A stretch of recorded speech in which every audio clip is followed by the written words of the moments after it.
Bonjour. On va essayer masqué. Hein. Si je m'étouffe, vous venez me faire un massage, quelque chose comme ça. Alors, je ne sais pas si vous avez un petit peu de mémoire. Moi, j'en ai plus beaucoup.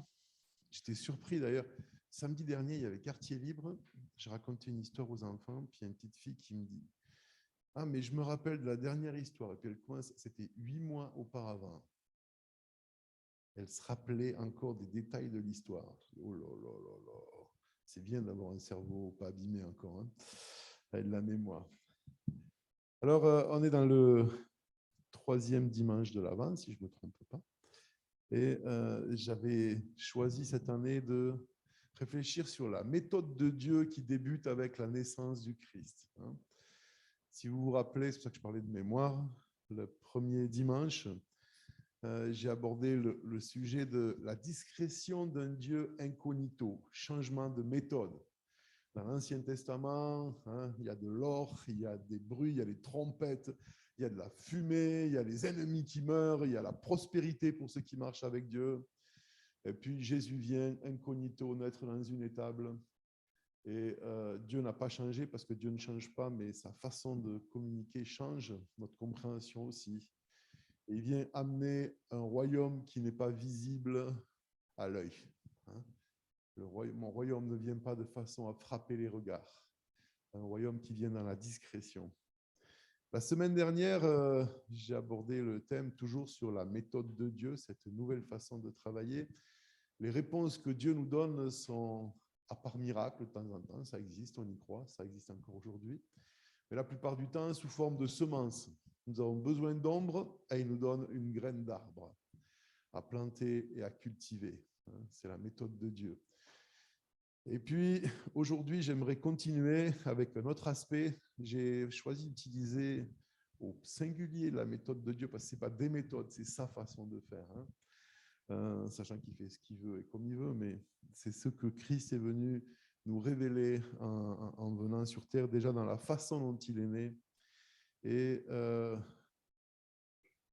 que j'aimerais qu'on voit aujourd'hui, ce n'est pas quelque chose de nouveau, mais qui est important, on a du mal à le comprendre. Il est venu nous montrer comment Dieu pouvait manifester sa force dans notre faiblesse. Christ est la démonstration par sa vie sur terre de ce que Dieu peut faire au travers de la faiblesse. Dieu aurait pu Dieu aurait pu choisir de venir sur terre, hein, avec de l'autorité, avec des armées, avec de la puissance, avec de la force, chasser les Romains dehors, reprendre le contrôle de Jérusalem, être un roi qui règne et puis qui s'attaque aux problèmes politiques, économiques, sociaux et qui impose son royaume. En fait, on a un enfant qui naît, qui est tout faible, qui est une semence de réponse. Hein. Il faut attendre 30 ans avant qu'il puisse faire un peu quelque chose. Et finalement, il va rester en apparence faible jusqu'au bout. Hein. Lorsqu'il est dans le jardin de Gethsémane à la fin de sa vie, Pierre sort son épée pour le défendre par la force. Il dit non, rengaine ton épée, pas la peine. Je pourrais appeler une légion d'anges qui viendraient m'aider, mais ce n'est pas le plan de Dieu.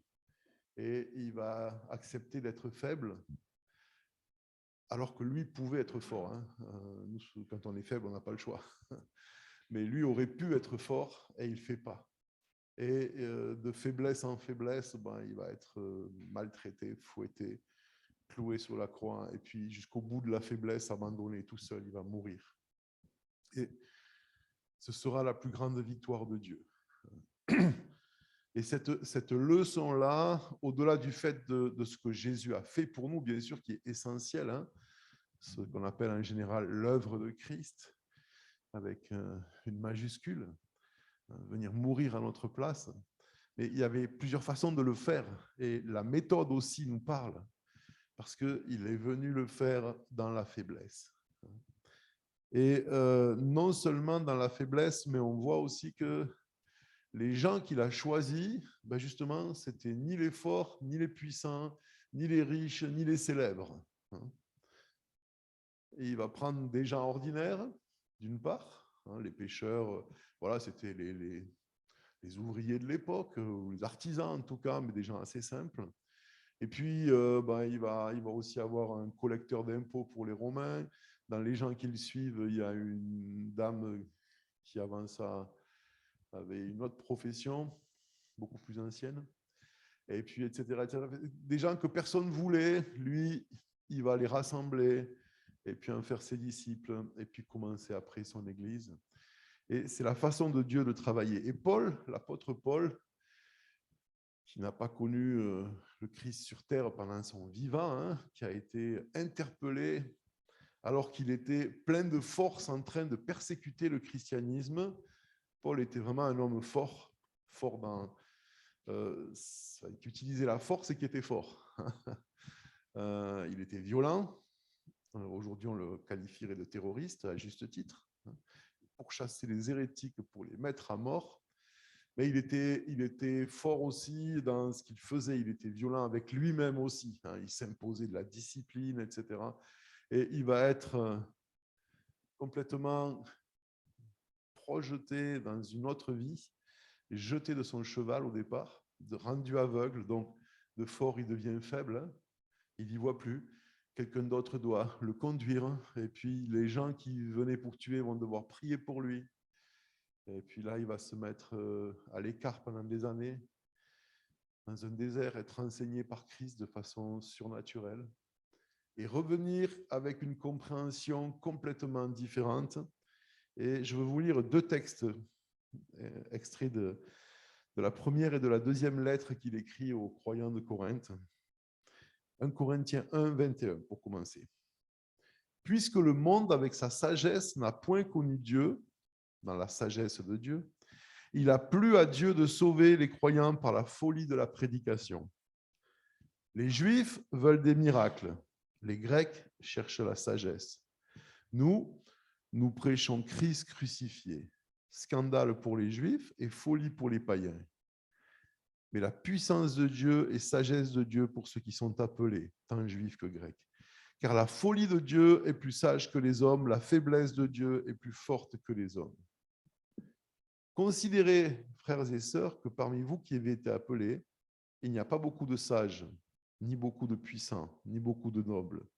Mais Dieu a choisi les choses folles du monde pour confondre les sages. Dieu a choisi les choses faibles du monde pour confondre les fortes. Et Dieu a choisi les choses viles du monde, celles qu'on méprise, celles qui ne sont point, pour réduire à néant celles qui sont, afin que nulle chair ne se glorifie devant Dieu. Or, c'est par lui que vous êtes en Jésus-Christ, lequel a été fait pour nous sagesse, justice, sanctification et rédemption, afin, comme il est écrit, que celui qui se glorifie dans le Seigneur. Et puis dans la deuxième lettre aux Corinthiens, chapitre 12, verset 7, c'est un peu plus court.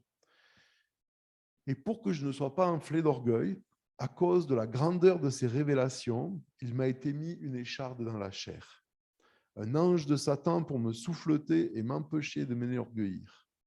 3 fois, j'ai prié le Seigneur de l'éloigner de moi et il m'a dit, ma grâce te suffit, car ma puissance s'accomplit dans la faiblesse. Je me glorifierai donc bien plus volontiers de mes faiblesses, afin que la puissance de Christ repose sur moi. C'est pourquoi je me plais dans les faiblesses, dans les outrages, dans les calamités, dans les persécutions, dans les détresses pour Christ. Car quand je suis faible, c'est alors que je suis fort. Ces textes qu'on a un peu du mal à comprendre ou qu'on comprend peut-être des fois de travers aussi, sont très importants parce qu'ils soulignent cet aspect de la méthode de Dieu. Dieu a choisi d'utiliser la faiblesse et puis d'utiliser les gens qu'on met normalement de côté. Alors on peut réfléchir, mais dans chaque culture, c'est différent. Mais réfléchissez 2 minutes aujourd'hui, quels sont les gens qu'on n'aime pas, les derniers qu'on voudrait dans notre église, ceux qu'on n'aimerait pas inviter pour notre repas de famille, ceux qu'on n'a pas envie de croiser le soir dans la rue. Et Dieu dit, tiens, c'est ceux-là que je vais choisir pour travailler avec eux. L'essence même du péché, c'est l'orgueil. Lucifer, qui n'était pas quelqu'un qui ne croyait pas à Dieu, comme nous, souvent, on est préoccupé par ça. Est-ce que les gens croient à Dieu ou ne croient pas en Dieu? C'est jamais un problème de croire ou de ne pas croire. La disposition de cœur de Lucifer était « je suis meilleur que Dieu, je sais mieux que lui ce qui est bien, je suis plus fort et je mérite la première place ». C'est ça l'essence du mal. Et il a injecté ce poison dans le cœur des humains et nous fonctionnons pareil.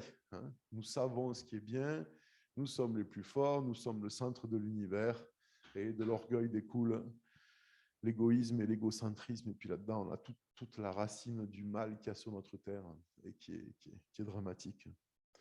Et lorsque Christ vient, il ne vient pas résoudre le problème du mal par la force. Jésus, Dieu sait que ça ne marche pas. On a déjà eu un déluge. J'ai entendu une citation cette semaine d'un poète, j'ai oublié le nom du poète, mais j'ai retenu la citation, qui disait vous savez pourquoi Dieu a promis qu'il n'y aurait plus jamais de déluge? Parce qu'il s'est aperçu que ça ne marchait pas. Alors, ce n'est pas la raison pour laquelle il n'y a plus de déluge, mais c'est intéressant comme réflexion. Ça ne marche pas. Le déluge n'a pas éradiqué le mal de la terre. Il a éradiqué un certain mal à cette époque-là. Mais voilà, il restait Noé, un homme qui croyait en Dieu, et puis il y a eu des problèmes dans sa famille déjà, et puis après, ça revient toujours. Si on doit éradiquer le mal par la force, alors oui, il faut effectivement éliminer, mais alors complètement cette fois, l'espèce humaine, et puis c'est fini. Mais Dieu a choisi une autre méthode de nous racheter, et il a choisi le changement par une action qui vient de lui, mais qui se manifeste au travers de la faiblesse. Et Paul, cet homme qui avait, c'était un homme riche au départ, un homme cultivé, avec des connaissances dans les deux cultures auxquelles un homme multiculturel. C'était un érudit chez les Juifs, mais c'était aussi un érudit chez les Grecs, avec une bonne famille, etc., une bonne position, une bonne place sociale dans la société. Et c'est devenu un paria, un gars qui a passé une partie de sa vie en prison, qu'on accusait de tout et de son contraire, qui était critiqué dans tous les sens, et qui arrive à cette conclusion: c'est quand je suis faible que je suis fort, et je me glorifierai de mes faiblesses, parce que Dieu peut se manifester au travers de ça. Et c'est, je crois, quelque chose qui est important. On va célébrer, comme ça nous a été rappelé, la venue du Christ. C'est un changement de paradigme. Encore une fois, ce n'est pas Dieu qui a changé, mais on a vu le non-fonctionnement des méthodes d'avant, et il y a autre chose qui a amené. Et justement, le royaume de Dieu est un endroit où ce n'est pas les forts qui dominent, les forts servent. Les forts sont les grands, les chefs, sont ceux qui servent les autres, comme Jésus l'a dit et surtout l'a fait. Et dans ce royaume-là, la force vient de Dieu et elle se manifeste dans la faiblesse de ceux qui l'accueillent. Et on doit accepter ça dans les deux sens, et ce n'est pas simple. Parce que ça veut dire que d'une part, je dois arrêter d'attendre ou de vouloir être fort pour servir Dieu. On a toujours cette impression, quand j'aurai réglé ça dans ma vie, quand je me serai débarrassé de ça, quand j'aurai acquis toutes ces connaissances, quand je serai quelqu'un de bien, je vais pouvoir servir Dieu. Et Dieu dit, commence par me servir maintenant que tu es faible. Et puis tu vas aussi apprendre des choses, tu vas faire des progrès, mais il ne faut pas attendre d'être fort. Et on a du mal avec ça. On est tous pareils. Les jours où on est conscient d'être passé à côté de ce que Dieu voulait pour nous, d'une façon ou d'une autre, que ce soit, peu importe, chacun nos vies, on a du mal dans ces moments-là de s'approcher de Dieu tranquillement pour le louer. On ne se sent pas bien, et puis on pense qu'il faudrait d'abord qu'on souffre un moment, qu'on reste loin de lui un certain temps, puis on laisse passer un jour ou deux, puis après on peut revenir, quoi. Alors si on a péché, Christ est mort pour ça, il faut confesser nos péchés, c'est pas Ce n'est pas quelque chose de léger. Oui. On reconnaît qu'on a péché. On est pardonné parce qu'on a déjà été pardonné, donc on est pardonné sur le moment, dans notre expérience. Mais on n'a pas besoin d'être fort. On n'a pas besoin d'y arriver. Et d'ailleurs, je précise, faiblesse, ça ne veut pas dire péché. Hein. Certaines de nos faiblesses sont les conséquences de nos péchés, des fois, oui. Mais une faiblesse n'est pas un péché. Et toutes nos faiblesses ne sont pas les conséquences de nos péchés. Je ne sais pas si c'est clair pour vous. Il y a certaines choses, ben voilà, je choisis de faire quelque chose que je ne devais pas faire. Et ça va avoir des répercussions dans ma famille, par exemple. Et puis ben là, je vais me retrouver dans un état de faiblesse. Et dans ce cas-là, la faiblesse dans laquelle je suis est la conséquence de mon péché. Mais il y a des faiblesses qui ne sont pas les conséquences de mon péché. J'ai ce point faible, c'est difficile pour moi dans ce domaine-là. Je sais pas, pour certaines personnes, par exemple, c'est très compliqué d'entrer en relation avec les autres. Puis elles ont tendance à s'isoler, et puis elles ne veulent pas voir les autres, et puis elles se sentent faibles dans ce domaine-là. Mais ce n'est pas un péché d'être comme ça. Etc., etc. Donc, on a, nos particularités ou nos... Ouais, ce qui fait que à un moment, il y a un endroit où c'est un peu abîmé, c'est un peu cassé, c'est un peu fêlé. Pour Christ, qui est venu dans la faiblesse, pour lui, bien sûr, ce n'était pas lié au péché. C'était le fait d'accepter de ne pas utiliser la force chaque fois qu'il aurait pu. Il aurait pu expédier les soldats romains, il aurait pu empêcher que la crucifixion ait lieu, il aurait pu... et il a choisi de ne pas le faire. On va dire ça, c'est la plus haute forme de faiblesse quand elle est le résultat d'un choix libre. Je pourrais exercer la force et je choisis de rester dans la faiblesse parce que c'est ce que Dieu veut pour moi maintenant. Mais quelqu'un comme Paul, qui était quelqu'un qui voulait, qui savait, qui avait de l'énergie, un petit peu comme Jacob dans l'Ancien Testament, hein, à qui Dieu a dû déboîter la hanche pour qu'il boite et puis qu'il commence à marcher avec Dieu, paradoxalement.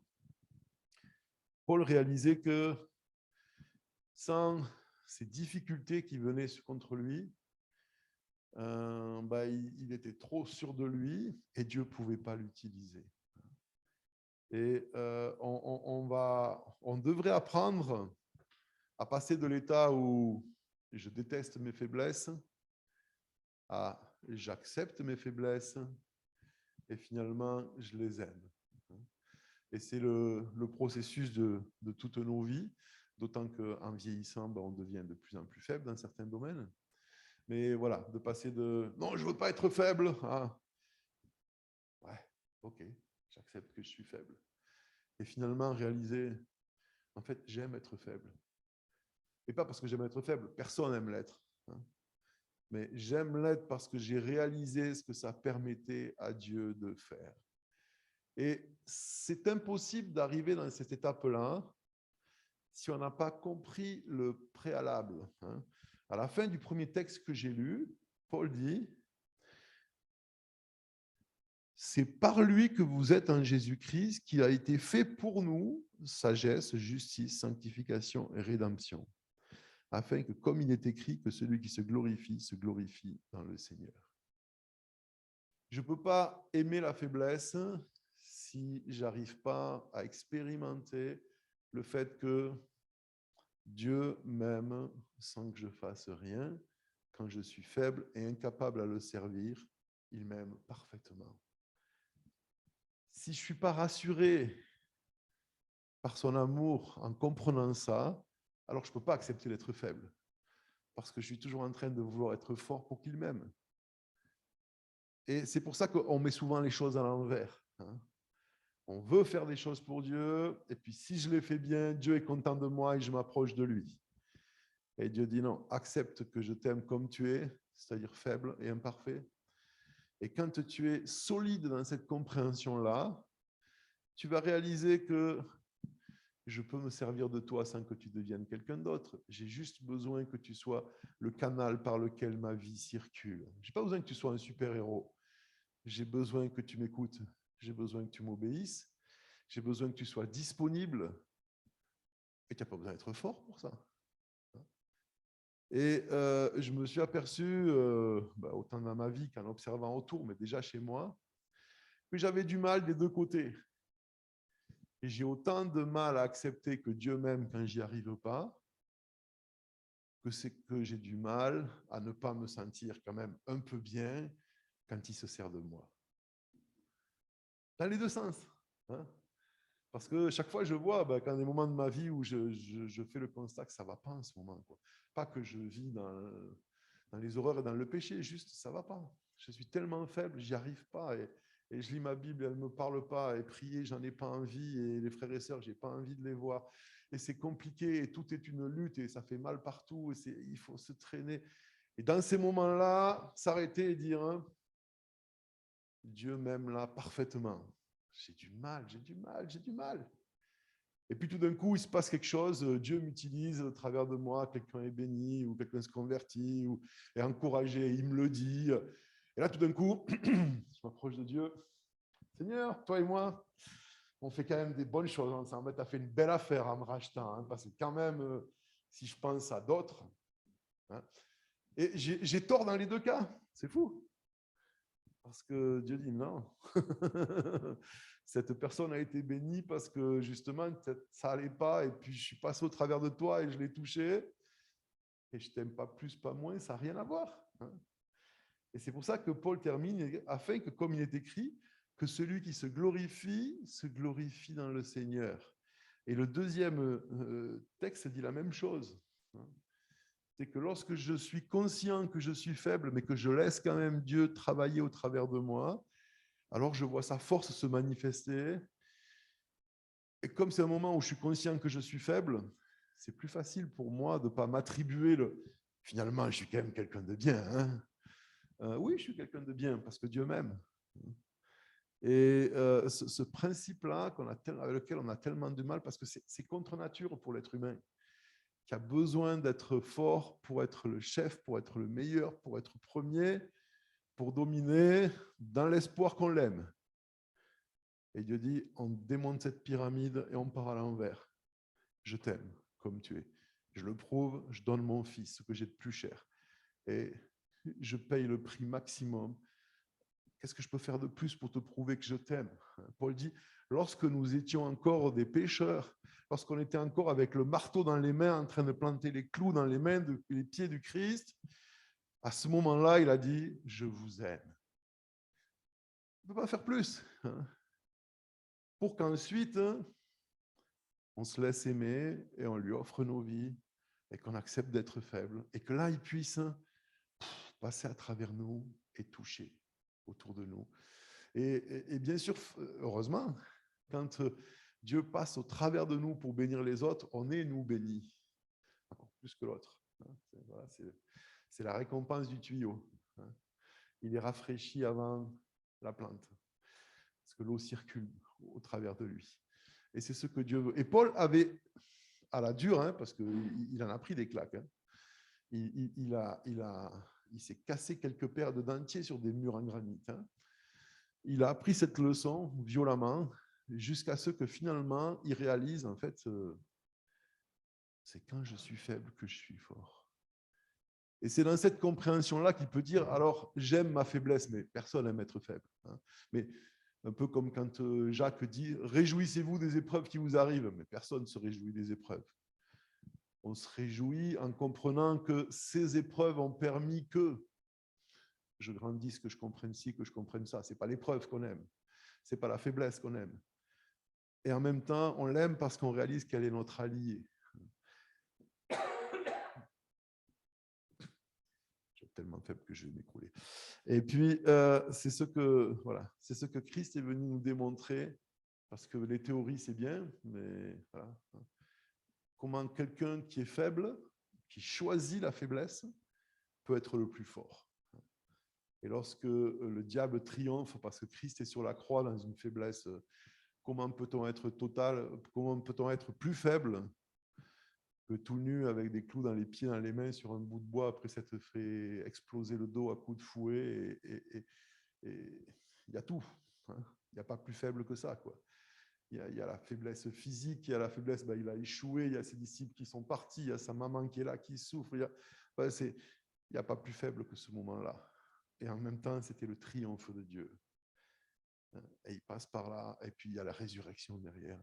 Et c'est cette méthode-là qui est inaugurée par cette naissance discrète dans une étable, une petite semence, un bébé, qui sort là, hein, qu'il faut changer, qu'il faut allaiter, qu'il faut ci, qu'il faut ça, qui est incapable de se débrouiller tout seul.